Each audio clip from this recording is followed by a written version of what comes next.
Self-sufficient ang mga personality na to. Meaning, isang klase ng babae na kayang-kayang i-handle ang kanyang mga personal needs. Kayang-kayang solusyonan ang mga problema niya. Minsan, hindi niya na nga kinakailangan ng iba.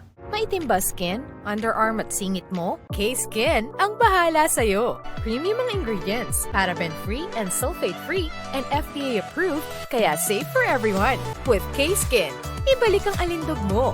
Huwag nang magpahuli. Hi guys! Welcome back to our channel. Kamusta po kayo? Sana ay nasa mabuti kayo. At sa mga hindi pa po nakakakilala sa akin, my name is Cheryl Ting. At kung bago lang po kayo sa channel na to, pwede po pong makahingi ng isang favor to please consider to subscribe dito po sa ating channel. And also, huwag nyo na rin po sanang kalimutan i-like and i-follow ang ating Facebook page official and also ang ating TikTok account, Cheryl Ting. Maraming salamat po. And for today's video, let's talk about, alam nyo ba na merong 6 na personalities ang mga babae? Sa pag-uusapan natin sa videong ito, dito mo malalaman kung saang kategory ka na aayon. Including dyan ang Alpha, Beta, Gamma, Sigma, Delta, and Omega women. Makinig ka, baka isa dito ay personality mo. Number 1, Alpha women. Kadalasan, ito yung mga ipinanganak ng may natural leadership.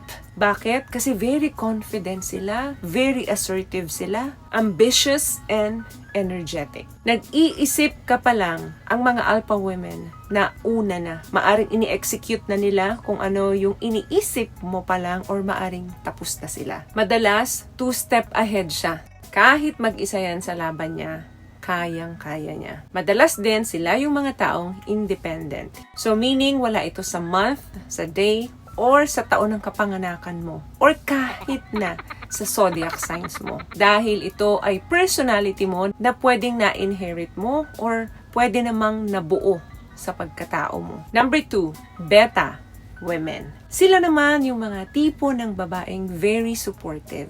Mapakaibigan, pamilya, or minsan nararamdaman niya agad kung ano yung pangangailangan nito at nagbibigay agad siya ng suporta. Introverted din ang mga may personality ng beta.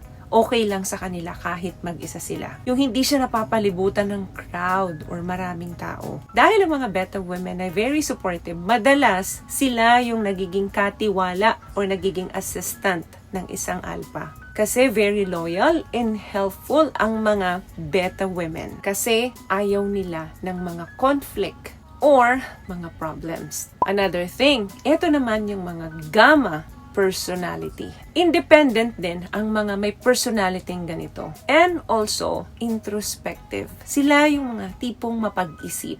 Dahil nga magaling silang mag-isip, magaling ngayon silang magbalanse ng mga bagay-bagay when it comes sa ambition or emotional awareness. Sa madaling salita, magaling silang mag-observe. Mas nagpo-focus sila dun sa self-actualization kesa dun sa mga salita lang. Dahil magaling silang mag-observe, sila din mismo yung nagiging leader ng sarili nila. Mas pinaniniwalaan nila ang sarili nila kesa sa sabi-sabi ng iba. Number 4, ito naman yung mga Delta personality women. Delta personality, madalas sila yung mga babaeng practical. Ayaw na nilang pahirapan ng sarili nila kung saan yung mas madali, kung saan yung convenient para sa lahat, yun ang pipiliin niya. Self-sufficient ang mga personality na to. Meaning, isang klase ng babae na kayang-kayang i-handle ang kanyang mga personal needs. Kayang-kayang solusyonan ang mga problema niya. Minsan, hindi niya na nga kinakailangan ng iba. Mga pausaping emotional, financial, kayang-kaya niyang i-take care ang sarili niya pagdating dito. Magaling ang control at authenticity ng mga ganitong klase ng personality. Pag meron silang bagay na ginusto, pagtatrabahuan talaga nila yan. Gagawin ng lahat, makuha niya lang. Kasi very hardworking ang may mga personality ng Delta. Madalas, lumalabas sila sa comfort zone nila. Palagi silang nagki-crave ng bagong knowledge. At hindi mo yun basta mapipigil kahit ano pa yung humarang sa kanya. What I love about this product, itong No More Dark Secret ng K-Skin, bukod sa may advanced whitening na siya na kung saan pwede niyang matulungan na pumuti yung mga singit-singit mo, moisturizing, meron siyang anti-irritation, antibacterial, maintain healthy pH level. Hindi lang pambabae, meron din po tayong pang lalaki. Panglima, ito naman yung mga Sigma women personality. Medyo may hawig ito sa Alpha women. Marami silang traits na magkapareho. Marami silang behaviors na nagtutugma. They are independent and assertive. Meaning, may paninindigan sila.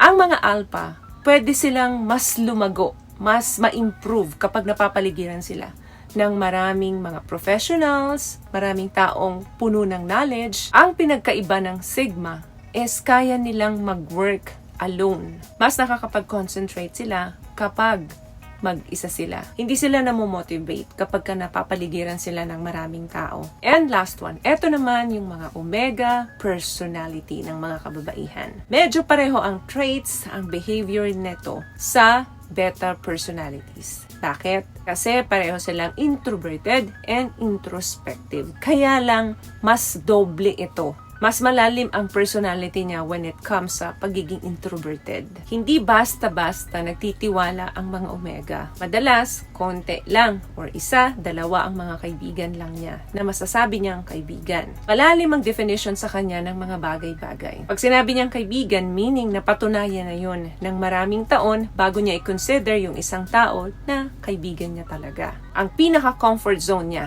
is mapag-isa.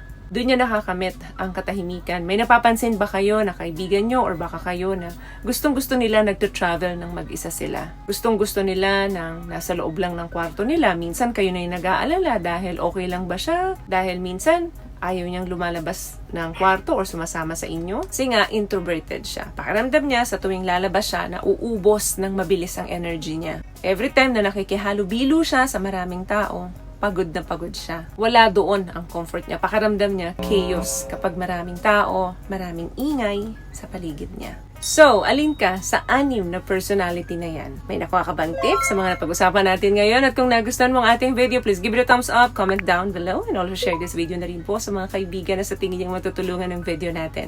Once again, palagi po kayong mag-iingat at palagi po kayong manalangin. Thank you guys for watching and see you in our next one. Always love yourself and be a blessing. Bye!